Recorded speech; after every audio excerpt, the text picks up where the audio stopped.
Just we have like the small React web interface where we actually send like all the details. That is actually basically perform like the search operations. Also like we are doing like the upload, means price upload search, where we can actually upload one CSV file, and in that way we actually means get all the attributes as a response. We can actually show them whatever we actually show them as in the PDP. So that is the thing, means that is not the perfect UI, I can say. That is the admin UI, where admin can actually see whatever the things are there or not. It's exactly not the UI I'm actually talking about. Okay. So how you are communicating between the microservices?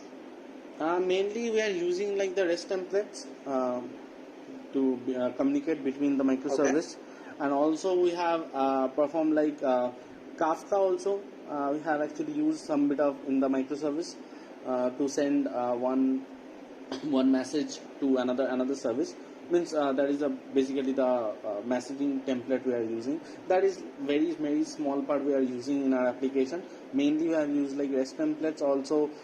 For I have told you like we are using Airflow also.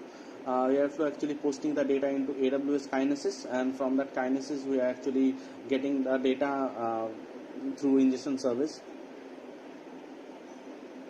Okay. So you mentioned Vertex as well. So are you using Vertex or only Vertex actually I have mentioned, but rightly said, that was the POC what I have done before actually starting the Spring Boot. We have actually done little POC on Vertex. After that we actually moved to mainly Spring Boot, using Spring Boot only. Okay. Vertex I can actually know about. We are actually dealing with verticals and all, routing verticals, and from that routing verticals we are actually processing them. We are actually dealing with everything in a vertical manner. It's creating vertical, creating proxy gens also. Yeah. Okay. So Kafka you have used, right? So like how many topics you have created? Like what is the structure you have followed actually? Actually Kafka also I have used in one or two services, but that was like I have not created those services. I have just used them. And okay, you're just putting your data into the yes, we are actually yes.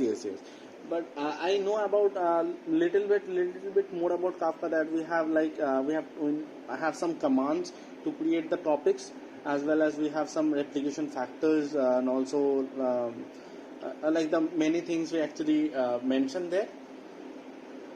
Okay. About creating the topic. Okay, fine. Yeah. So like how you are doing authentication and authorization as a project? Yeah. So we have actually, I've told you like we have like one user management service. Rainak, there might be some lag. Okay, so there is my. Sorry, are you able to listen? Network issue at my end. Okay. So there might be some lag. Okay. Are you able to hear me properly now? Yes. I'm able to hear you properly, but sometimes it will overlap. Like I'll talk and you will talk, so it will be overlapped. Sorry for that. There might be lag. Okay.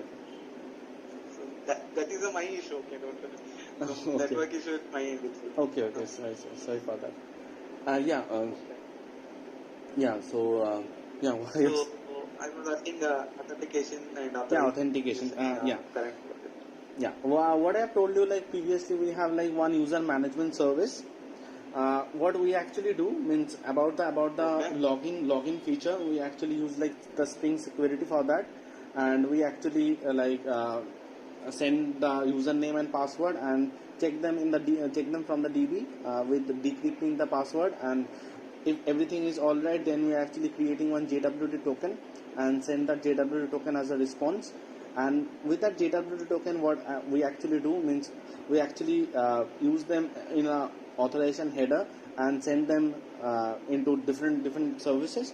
And in that service, what we actually do, we actually check for that. Sorry. Able to listen me? Hello? Yes. Uh, Not able to hear. Hello. Are you calling me? yeah, tell. Yes. No. Okay. Yeah, tell. Able to hear me, right? Yes. Okay. Some like in between I missed actually, so Okay. And, should I means how means in what point do you have actually? you can start from first. Okay. Fine. Sorry. Fine. Is there means if you have like any problem, you can actually share your contact number so that I can actually call you directly from my number, if that is like the thing. I don't think so. Like they'll allow. Okay. Fine. They are not allow this one also like video sharing also. That is Okay. fine. So I can manage. Okay. Fine. I'll again continue. So, as I have told you, like we have like one user management service, and in that user management service, what we actually do, we actually send that username and password, and with decrypting the password, we actually check that from the DB, and from that DB, what we actually see that if the username and password is authenticated, means it's present in the DB, then we actually create one JWT token for that, and send that JWT token as a response. Okay, and whenever we actually call the different services, we actually pass that authorization, means pass that JWT token as an authorization header, and from that authorization header we actually get them in the second service, and we actually check them that means the authorization header is present or not. If present, then we actually check for the token, that the token is valid or not. When the token is actually like means it consists of like three parts, where first is the algorithm part, second is the means the user details, mainly user details, validation means validation time, means time to expire, that was like the thing, and third is the authorization. So in that way we actually break them, and then we actually from that token we check them that the authorization token is present or not. If everything is fine, then we actually create one session context, username password session context, and in that context we actually save them, so that whenever the second request actually comes, we don't check the tokens, we just check them that is present in that context path or not. If present, then we actually process the request and get them for the response. So in that way we actually deal with. Okay. So in the REST template only you are setting the authorization header for the respectively it's for the internal communication of the microservice, or how you are doing?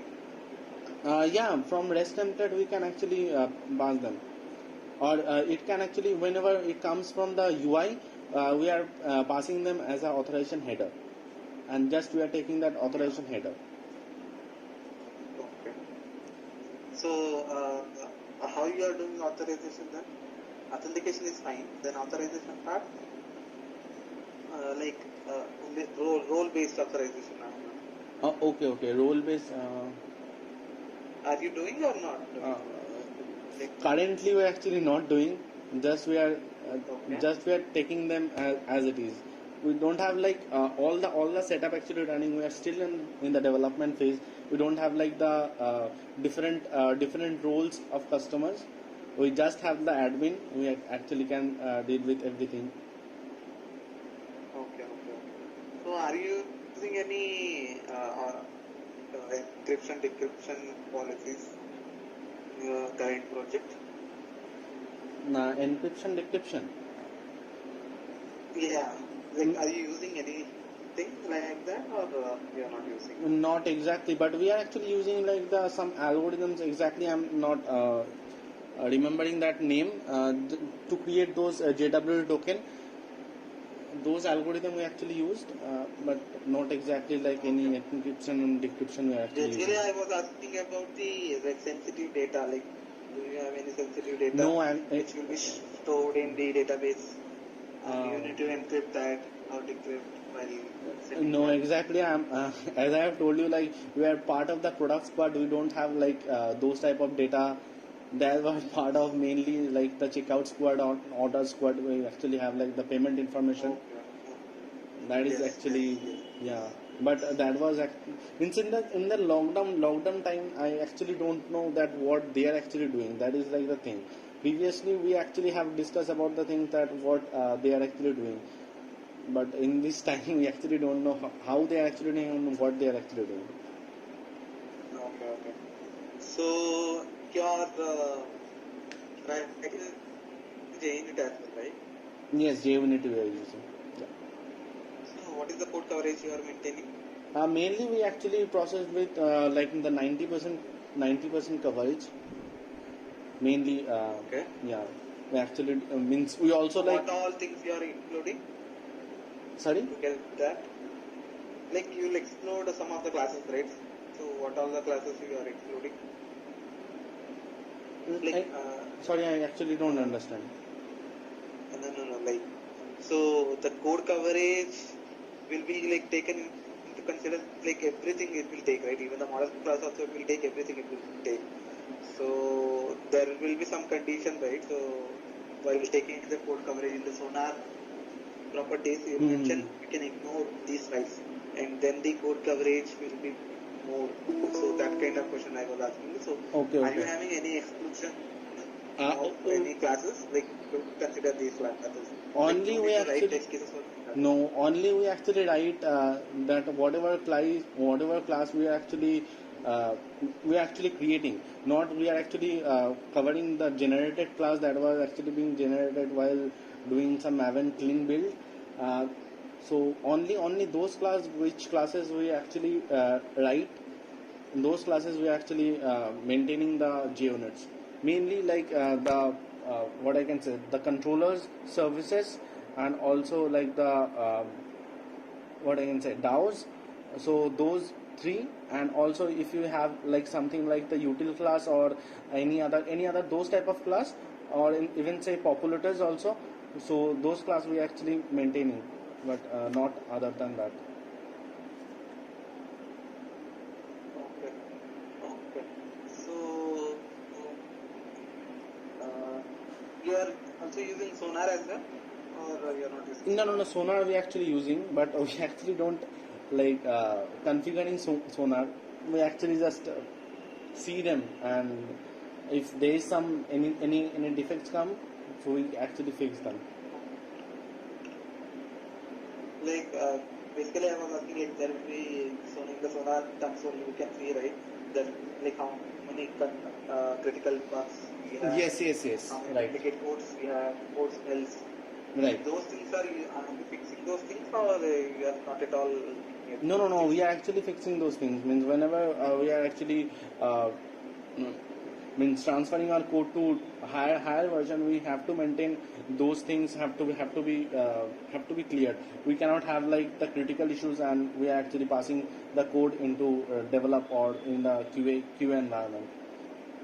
So So in which stage you are handling those things? So we are like you actually. can explain me the process of like where you are maintaining your code and how it will be Yes, yes, merged yes. and how those things you can explain. Okay, Yeah, okay. tell me. Okay, okay. So basically, what we are actually doing means we have like different environments. From the dev environment, we actually that is actually SonarCube is configured with all the environment, but that actually not done by us. That we have like the separate platform team who actually configures uh, those.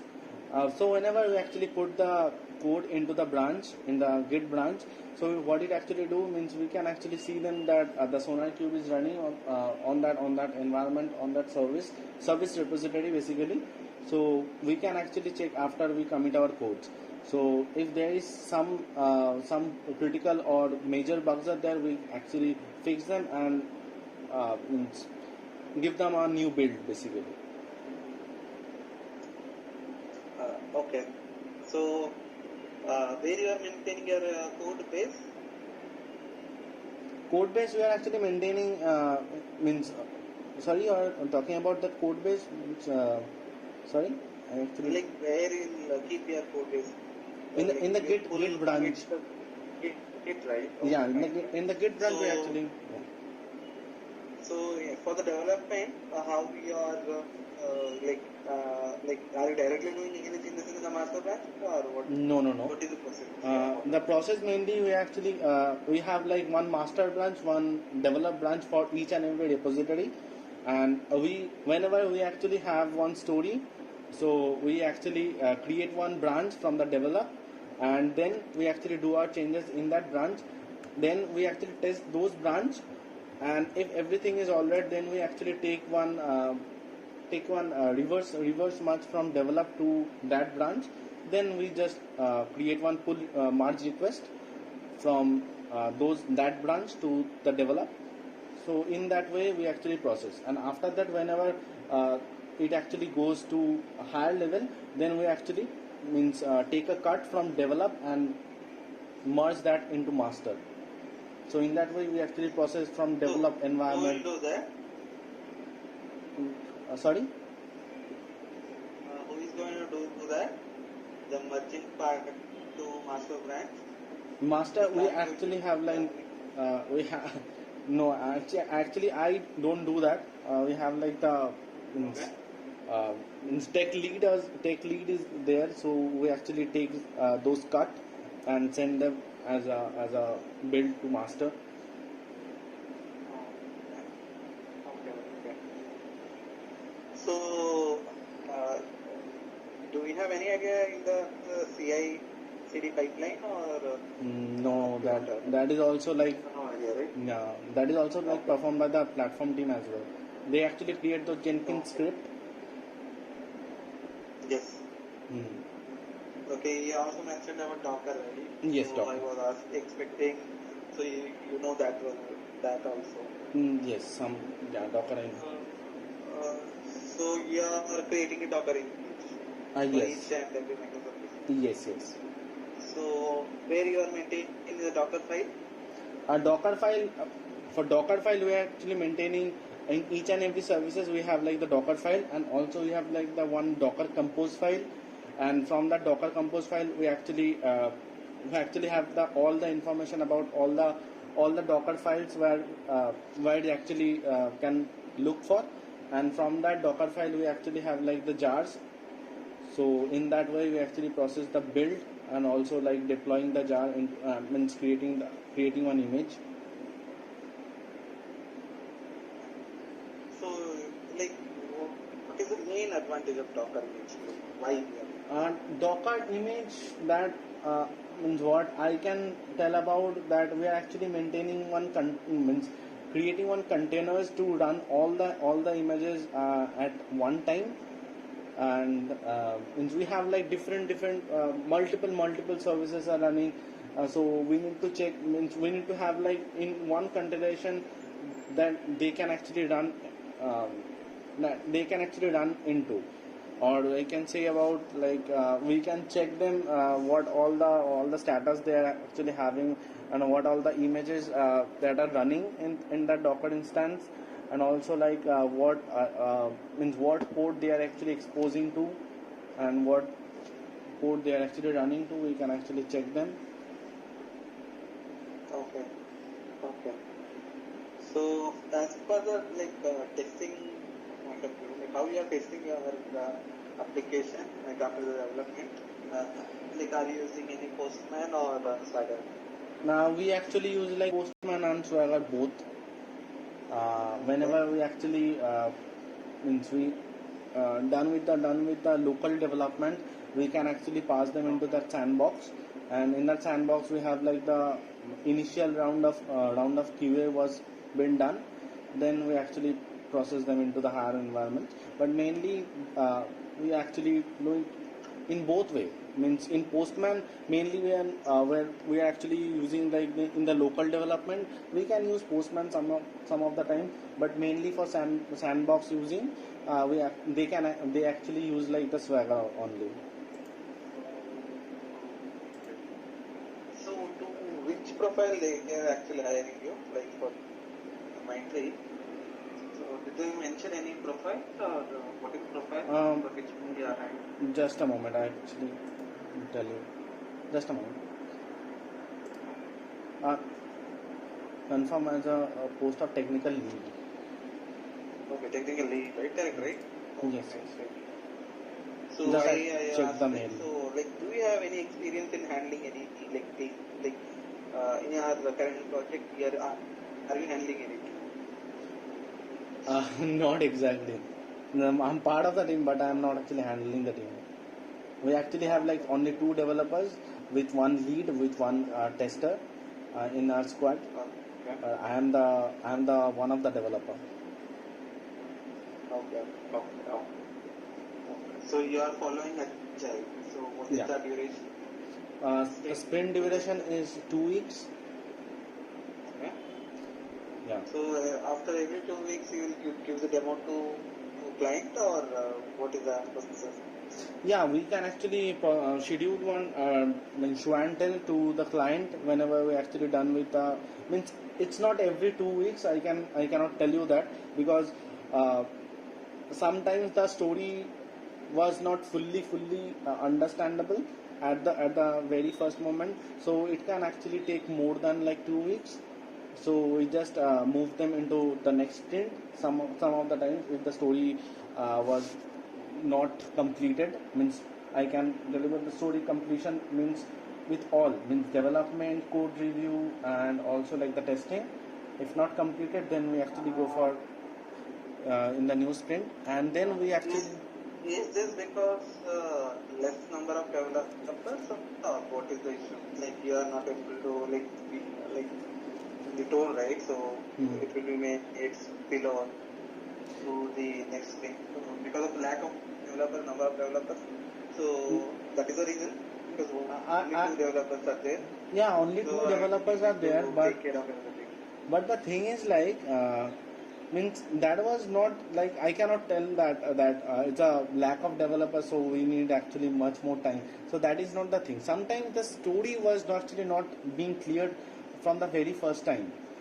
As what I'm trying to say, let's say they have actually come across with some story, and in the meantime, let's say we have like past 1 week, and with the development they actually comes with some new requirements of the story.